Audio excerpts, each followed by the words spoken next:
Hello, this is Lee Sean Nelson. I'm the host of The Offshoot. This is part two of my conversation with Adonis Savage. He is a former officer with the Washington, D.C. Metropolitan Police Department. He left the force literally about 3 months ago. We left the last conversation talking about juveniles and crime. So we're going to pick up there and go on to discuss what is going on with juveniles and why there's an increase in crime. And then we're going to also talk about his time at the U.S. Capitol during the January 6th insurrection. So Adonis, again, thank you for joining me on The Offshoot. Thank you. I appreciate you, man. Thanks. So let's get right into this. So you last spoke about juveniles and how a lot of kids, these young people who live in the communities where they are, they're breaking into homes, breaking into cars in their own neighborhoods. Right. Is that correct? Yes, 100%. It's a huge problem. And in my time on the department from 2017 up until 2023, you know what I mean, even the approach to them has changed a lot. We've had online training modules and things like that, you know what I mean, about how to deal with them because I don't know where the decision is being made at to, and when I say, I don't mean to say hands on, but to be more thorough in trying to solve the problems. But it was almost said to us to take a step back with dealing with the juveniles. And what did you see out there? Were they like 12-year-olds? Were they like 17-year-olds? Or was it across the board? Or? So usually in being at the 3rd District, you usually got a lot of 12 to maybe 16, sometimes 17. But these were kids. These were legitimate kids. Now, I know that they weren't always all that, but I know in respect for one that was infamous, it probably is still infamously known. When I started when I was out on the streets, I guess this was the winter of 2017, there was a kid that I brought home from truancy. And I brought him home, you know what I mean? We were coming up, he lived 13th in Columbia. You know, and I went to drop him off. But of course, I'm trying to give him a pep talk. Yeah. And trying to, you know what I mean, connect with him. It's late at night. You know, it's a 12-year-old kid, and he's out ripping and That running. was my next question. So about what time of the night was this? This is about midnight, maybe close to 1. So when you say truancy, so I typically think of kids who's supposed to be in school at a certain time. So this would be beyond that time then. Yes. So they're at the 3rd District, and I'm sure it's the same place as the other districts. You know, you have a truancy car, and that car's specific job is to go around making sure that juveniles at home, and if you do see one, your job is to stop them, you know what I mean, go through the proper procedures, then take them home.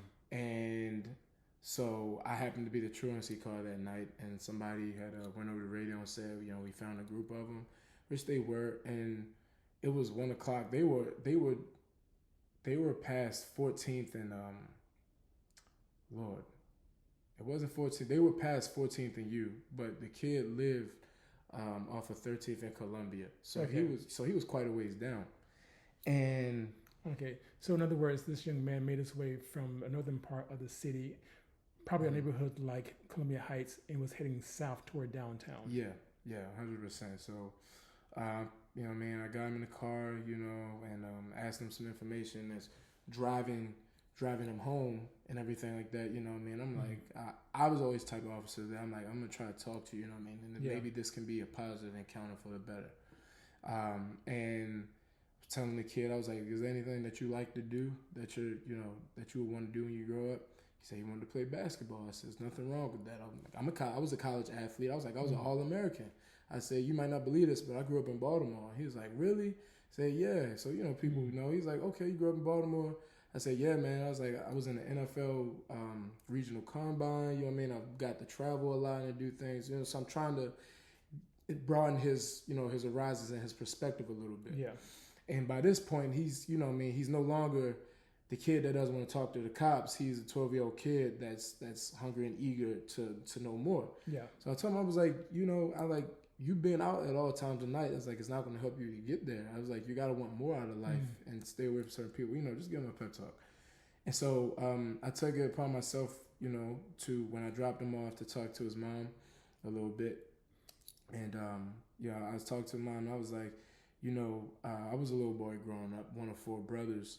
And I was like, one thing that young men need is they need accountability, and they also need to, have activity, something to do. All that energy, you can't just expect them to sit in the house. So was there a male figure in the house? No male figure. No male figure. It was mom and it was grandma.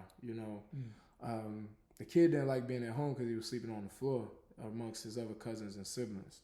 So I got that. You know what I mean? I understood that.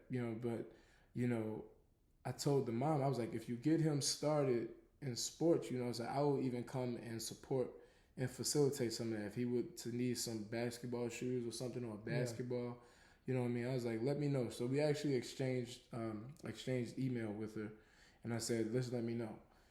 So instead of her ever going forward with that, and I would stop by every so often periodically to check in on him, make sure he was at home and see how he was doing, and he was there during those times. She was like, no, I haven't started him yet. This persisted for probably like 4 or 5 months. And then eventually it was, can you take him to basketball? Can you sign him up for basketball? I'm like, look, miss, I told you that I could help support and facilitate. I'm like, but this is not my child. This is your child. You know what I mean? Like at the time, my own son was about to be born.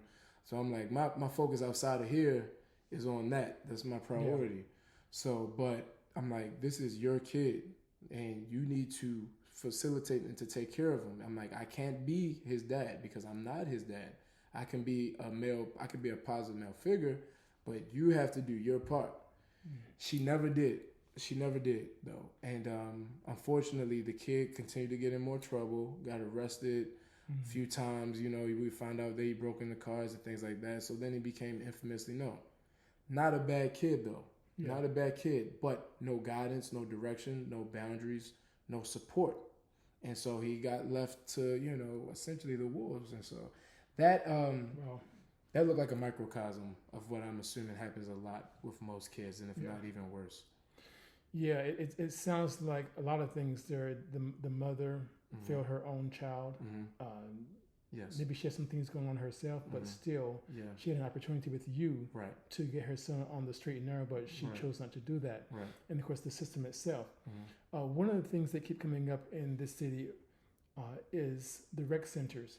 Okay, a lot of folks feel like we need more of them, or there should be more staff at rec centers, and they should be open at longer hours, and that there should be opportunities for young people to take advantage of these rec centers. Do you think that could be part of the solution to keep kids off the street, or to keep them motivated doing other things? Or absolutely. One of my close friends that grew up in DC, he made testament to the fact that rec centers, when he was growing up, so he's a little bit older than I am, so he's probably like 32, 33. So being a kid, back in the late 90s, early 2000s, having those rec centers, he said made a tremendous impact in his life. And so having programs for children definitely helps. Beyond that, though, I'm a firm believer that it starts at home, 110%. And so personal responsibility of parents with their children must be in place. I'm a parent, and I can't blame anybody else for what my children are doing, because they're my responsibility first and foremost. So, and oftentimes when we get calls from parents, I can't deal with my kid. I don't want to talk to him enough like that. Y'all take. I'm like, we are not parents. Yeah. Police officers. So do you think that the parents should be held accountable in the sense of being charged themselves for the actions of their child? There should be something in place that encourages positively parents to take care of their kids, because oftentimes they're not. Oftentimes they don't know where their children are, and it's only a problem once it's completely blown up. Yeah. And so most people, unfortunately, we get the parents that, there was one individual, she had about 10 different kids. 10 different kids. You know what I mean? And she was boisterous about how she was collecting money for each of them from the government, the individual fathers and things like that. You know what I mean? And so she was proud of that. And I'm like, if that's what you're going to do, okay. But however, these kids aren't just dollar signs. They're human beings. You know what I mean? They need love and affection. They're not pets. You can't just feed them and give them water and expect them to be fine. And so we see a lot of with most of these juvenile cases the same is that the parents, not always, not always, because sometimes kids just act out, but a lot of times the parents are really not involved in that children's life. So from DC's government upper echelon to dealing with the parents, there should be something. Yeah. Something. I don't know what that looks like or in what form, how direct that is, or you know what I mean, if it's being incentivized or if it's a little bit more aggressive. I don't know, but there should definitely be something. So with that being said, in our previous conversation, you talked about officers and what it means to be a police officer, what policing means, the definition. But where's policing involved with that? I mean, why should police officers be the ones who are the mentors for a delinquent kid? Or, I mean, shouldn't police officers be focused on the community as a whole and not trying to buy shoes for a young person because the mother or the father isn't taking that responsibility on for themselves? Or Absolutely. So Absolutely. I mean, let me ask this question. Let me ask it this way: are police officers being asked to do too much? Are they being asked to do things that are not part of their job description? I would say yes. And it starts with the department making it clear on what it is that they expect out of us. We talked a lot about community policing in my time. MPD tries to at least talk about it, and then they have community police officer units and things like that. They have them. However, a handful of individuals doing it versus it being something that everyone can partake in, I think, has much more of an impact, number one. But when the direction is not clear, and this kind of ties into why a lot of people have left the department, because there is no clear direction on your expectations for us. As policing is transitioning into a new type of policing, so do the expectations and the direction for the officers go. At one point, when I was on the department, it was about, make sure that people are safe, of course. Make sure that you're, doing all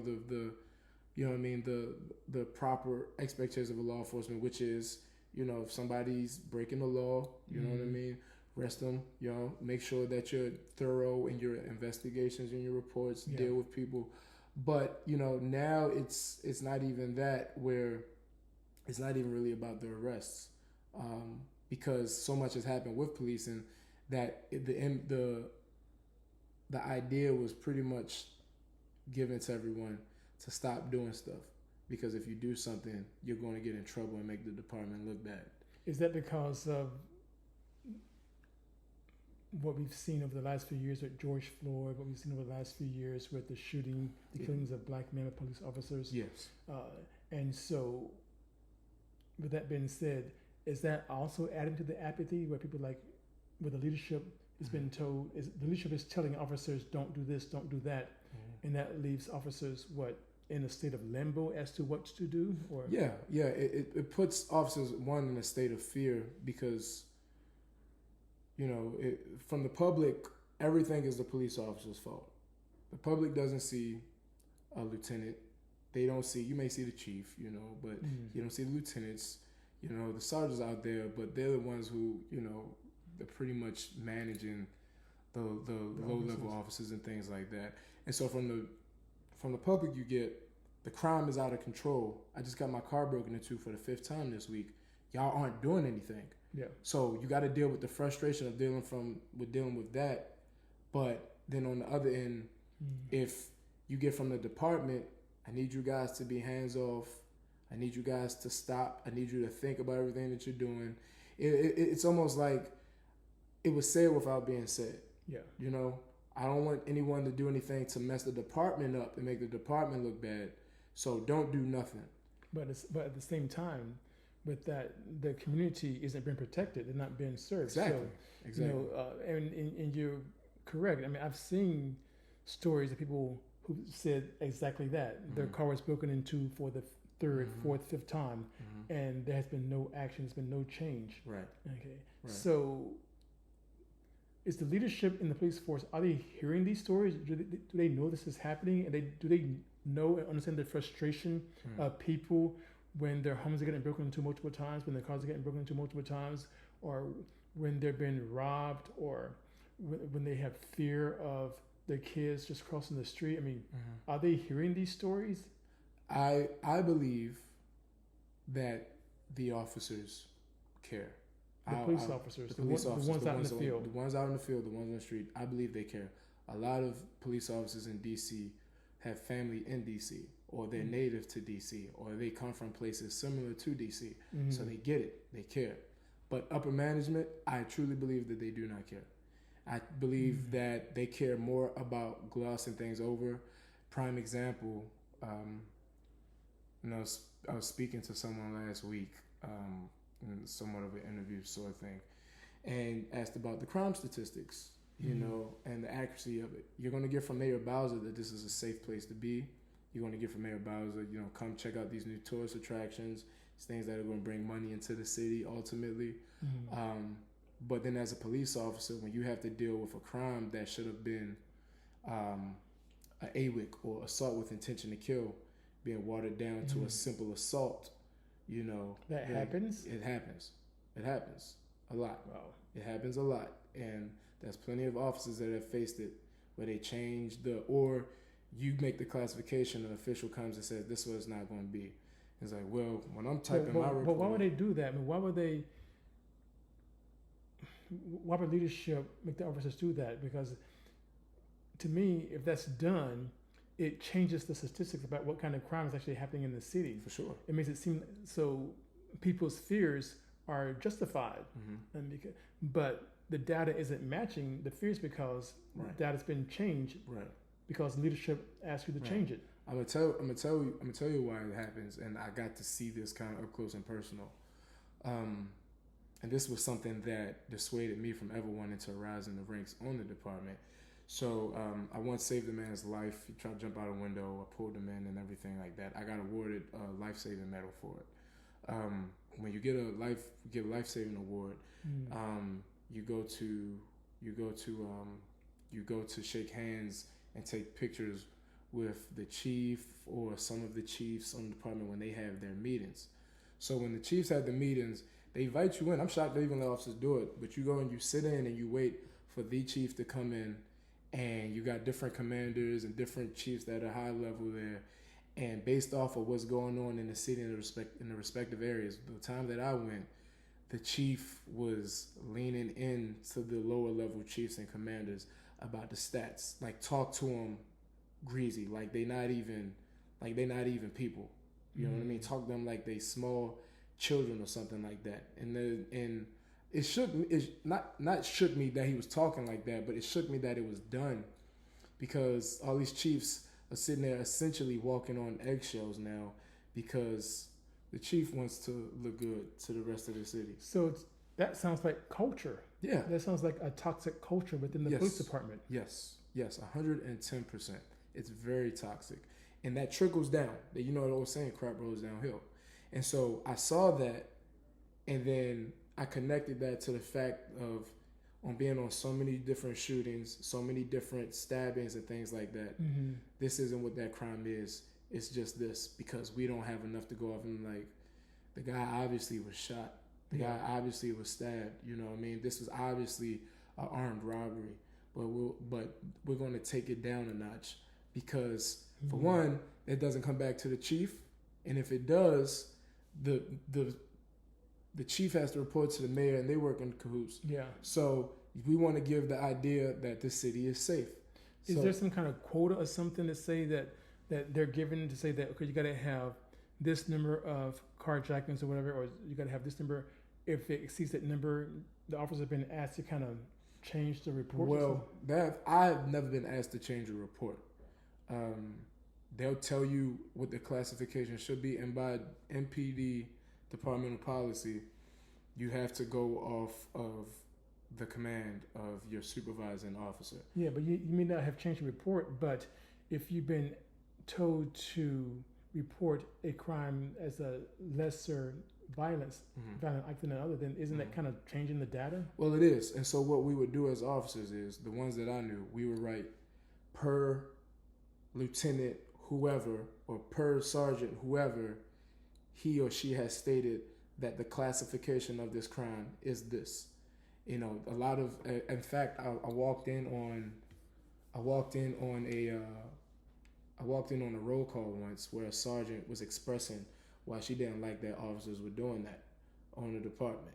And I laughed because I'm like, I'm not going to get fired because you know what I mean, are too afraid to go with what's supposed to be because you're going to get yelled at. You know what I mean? Because if the crap rolls downhill, the only person that it can fall on ultimately at the end of the day is the officers that are out on the ground hitting the beats and stuff like that. So as much as you say that, I'm still going to do this so that if at any point in time legally somebody questions me or comes to me and says, why'd you do it? I'm like, she made the classification. Yeah. I just wrote the report. To me, this is all very disturbing because it sounds like crime in the city and probably other cities around the country as well is actually worse than what the police department is telling the media and what's telling us. It is. So people's fears is legitimate. So there is a serious crime problem throughout this country. Yes. Okay. Yeah. And I can understand for the sake of me, why? Why would they want to put out misinformation regarding what's actually going on in our communities? You know, if I had the information, I could better prepare. Right. You know, I don't have a gun, I don't own a gun, but you know, it seems like we're getting to a point where one might want to get licensed to carry a weapon. Yeah. No, and I get that 110%. I think that it's good to be able to keep yourself safe 110%. With that, if people knew how dangerous the city is, like for example, I seldomly come here, especially in the areas where I used to work at, because it can seem so harmless when everybody's moving about and everything like that. But if you look, and I'm talking about like on a day-to-day, weekend-to-weekend basis, aggressive, ridiculous, heinous crimes happening on a regular basis that are being watered down because the statistics, you know what I mean, aren't going to show that if the officer is writing it, and it makes everybody feel safe. Ultimately, I think that it's a money thing. I think that it's a big money thing because more tourist attraction, more people that come into the city, the more money that the city can bring in, more revenue and everything like that. But people aren't safe. And so I'm with you. You know what I mean? When you're misleading people, all it does is, God forbid something happens to somebody, you essentially are responsible. Yeah. You know? So. Yeah, unfortunately, sometimes it all goes down to money. So before we conclude this conversation, I want to talk about your time working during the January 6th insurrection. Okay, it's still in the news, of course, and people are being charged and put in jail. What was the experience like? So the Capitol insurrection was very, very unique and super unexpected. You know, when you sign up to be a police officer, you know that you'll have to deal with this, but never to a degree where you're dealing with domestic terrorism, you know. I remember the day it was yesterday. I was in the station working out, and I was on the 3rd District's Rapid Response Unit. So whenever things get really rough, we I'll show you a picture if you ever want it. What we put on was called turtle gear. So it's like you got your uniform on, but you have this hard black shell exterior that you put on as well. And there's helmets, you know what I mean, and more specific types of equipment for, you know, dealing with, you know, huge crowds and things like that. And I remember seeing it on TV and Googling in my phone, when did this happen? Yeah. And it was happening that day. And so as soon as I realized that, Sergeant comes into the station like, come on, suit up, Savage. We got to go. So everybody suits up, you know, hands on deck. And we're, you know what I mean, flying like bats out of hell to get down there to the Capitol. And our radios are on and we're hearing all kinds of chaos going on. You know, people just yelling, you know, the SOD units. There's other civil disturbance units out there already. We can literally see it. And so when it was called upon us to go in, because 3rd District, we went in, we were not there when it initially started. Yeah. We came in and swept everything out. But the police officers of DC were told not to come initially, so... Yes, they were not told. They were told not to come initially, you know. And I guess it's even crazy to think that got to that level, knowing that, you know what I mean, with Capitol Police, some of their procedures as far as not even letting people get that close to the building in general. So I found that very interesting that it happened the way that it did. We got there, and we saw people of all different ages. There was this old elderly woman who was like cussing me out right there on the line, edging me to fight her, things like that. And I'm looking at this little old lady, and I'm like, man, like, no, and her husband was with her, and he was like edging her on too. And I'm like why? Yeah, why? Not to mention, bricks are being thrown, all kinds of stuff. We're trying to watch out to make sure. I think they threw a cooler at one point. We were on the line. I'll show you some pictures before I leave. But I was literally on like that front line with the Capitol literally behind us. The steps are behind us, and we had to form this line, and everybody's just there. People are spitting because one of the things I remember was I could not breathe with that mask on. So you can see my face very distinctively because I didn't have my mask on. And my mother, she was like, all the other officers got their masks on and you don't. I'm like, nah, I can't breathe. We were running, moving, all the equipment on and everything like that. So, and we were out there for hours. The amount, we eventually got to go inside the Capitol, and they had tore the place up, man. And all I could think to myself was, how? How does this happen? How does it get to this point? I was like, there's no way. I was like, this is the Capitol building. How do people even get inside? Yeah. You know what I mean? So, I asked myself that question as well because I was a journalist here in Washington, D.C. for a number of years, and I covered Congress, and I had to be vetted to get my ID just to get into the Capitol building. So that gave me access to certain parts of the building that most folks did not have access to. So I knew that you couldn't just walk into the Capitol building. So for these individuals, these terrorists who boarded our Capitol, they had to know that they were crossing the line. So I don't feel sorry for any of them. I don't know. Now, there was a Washington, D.C. police officer who was kind of part of this insurrection. An official, internally. Yep. So were you knew this officer, or you knew about this officer, or? I knew about him. I didn't know him personally. I didn't know of him prior to the news coming out. But after it came out, I did know. And what I do know is, and I've talked with a close friend of mine that's still in the department about it, is that a lot of these higher ranking officials get caught up in stuff, and there's a sense of I'm untouchable in a sense. And I have to imagine that it was probably the same way for him in particular who did it, because you see that the expectations is not uniform amongst all of the police officers, whether it's just an officer, sergeant, lieutenant, captain, commander, or whatever you may have there, because there have been multiple instances. There was an official. He was a commander that used to come on U Street and be drunk, and heavily intoxicated regularly. Wow. And there was a regular squad car that would come and pick him up and chauffeur him around. You know what I mean? And take him home. He ultimately got caught, and they gave him the option to either leave the department or to get fired. He had already been on for quite some time. It's an easy way of just saying, I'm just going to let you retire, stop on the wrist. But the expectations are not the same. They're not level. And there's another thing that causes so much instability amongst the culture of police officers, because as a low-level officer that's a beat cop, everything that you do is going to get scrutinized 110%. Yeah. But for an official that's sleeping with one of their subordinates, you know what I mean, and it gets aired out, you haven't even gotten suspended, no type of disciplinary action, you know what I mean? And that amongst the board, because it's happened many a times with MPD over the past couple of years, these different officials, they get caught up in stuff.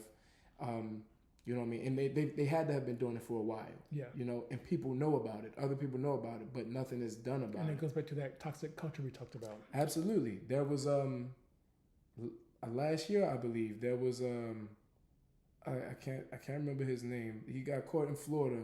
God, I can't think of his name. He got caught in Lieutenant Parsons. He got caught in Florida, molesting pedophilia with I think like a 16-year-old boy. Yeah, I'm familiar with that story. You're familiar with yeah. it? Okay, yeah. So, you know what I mean? This was a guy, you know what I mean, that essentially went around doing what he wanted. And of course, the department as an entity, they love him. You know what I'm saying? I never really knew him that well. Yeah, but that was also an officer who had worked in other departments prior to coming to DC. Mm-hmm. So he was being passed from city to city to city. Yep. Committing the same crime. Exactly. And so when you see enough of them, you know, they always says like, where there's smoke, there's usually a fire. Yeah. You know what I mean? So that's something that's been really hard for officers when you bring the hammer down on them for stuff that is very questionable. And ultimately they get served harsh, very harsh. Yeah. They get made an example out of, and then these officials, they don't. Like literally there's officials there right now, except one of sleeping with a subordinate, and he hasn't had any type of disciplinary action yet. And he's still there. You know, that does not make sense. You're going to have more distrust amongst officers, the ones that are really putting in the work, you know what I mean, compared to the upper echelon of people. So what do you want people to take away from this conversation? What do you want people to take away from what is it like to be an officer in Washington, D.C. in general? What should they know? And something positive to conclude this conversation with. The vast majority of officers, and I feel comfortable saying that, the vast majority of officers that join the department, they go there and they care about doing their job. When we graduated from the academy, we were excited to go out and to be good, wholesome police officers. We went there like, we're not going to cut corners, we're not going to take shortcuts. We go there in mind with, we want to go and do what it is that we said that we were going to do. It's not the apathy that people may see. It does not come, and I'm not saying it's an excuse because you still have a job to do. You still have to do it. But the apathy that you may be experiencing does not come because of the citizens. It's coming because the officers are literally stuck between a rock and a hard place because their hands are bonded and sometimes blindfolded and told to still do their job. Go out and look like a police officer, talk like a police officer. But don't do any actual policing. Don't do any police work. Don't do any police work, you know? And so the officials aren't the ones that are dealing with these people. It's the officers. I've been an officer my entire time. I was never a sergeant, was never a lieutenant, anything like that.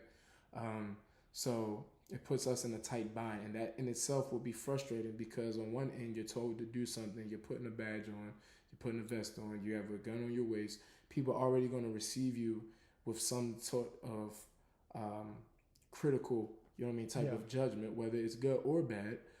So that's hard in itself. But the department is in some forms harassing. There's toxic culture and things like that. Most of them aren't getting a lot of sleep. Their schedules are being messed up by the time and attendance of the departments. Their hours aren't getting right. And on top of all of that, we're definitely not being paid adequately for the work that we're doing. And a lot of officers get their lives are literally put on the line. Yeah. And so I would implore for anyone who sees that to remember that, you know what I mean, most of us have a good heart and we really want to do our job well. And we would love for the citizens to love us and to trust us, you know. We understand we have a job to do. We understand everything doesn't always look pretty. But at the same time, we're there. We're sacrificing. They're human. Yes. We're all human. Yes. So there you have it. So Adonis, again, thank you so much. Appreciate you. I hope that you'll be willing to come back and continue this conversation because I know that we're going to get some positive feedback from this. Yes, man. Yeah, definitely. I appreciate you. So everyone, again, please subscribe to this channel. That is The Offshoot. You can go to the website, www.theoffshoot.org, or check us out on Twitter. Again, this is LeSean Nelson, the host of The Offshoot. And again, thank you to my guest, Adonis Savage. And we'll see you next time.